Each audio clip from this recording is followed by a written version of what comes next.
நண்பர்களே, நாட்டுல பழங்குடியின மக்களின் சமூகத்துக்காக முக்கியத்துவத்தை கொடுத்து நாங்க பழங்குடி இனத்தவரோட கௌரவ தினத்தை கொண்டாட முடிவு பண்ணியிருக்கோம்.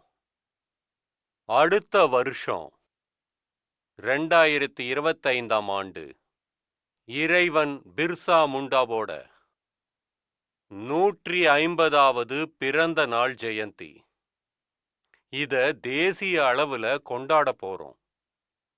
பழங்குடி மக்களோட நலத்திட்டங்களை நாம நாடு பூரா பிரச்சாரம் செய்ய போறோம். பிஜேபி பழங்குடியின மக்களோட கலாச்சாரத்தை, ஆராய்ச்சிகளை ஊக்குவிக்க போகுது. டிஜிட்டல் கலா பழங்குடியின மக்கள் அகாடமியும் கட்டப்படும்.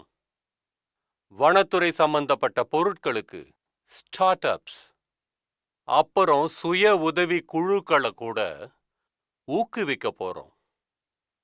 700க்கும் மேலான ஏகலைவ பள்ளிக்கூடங்களோட கட்டுமானங்களை விரைவில் நாங்க நிறைவேற்ற போறோம்.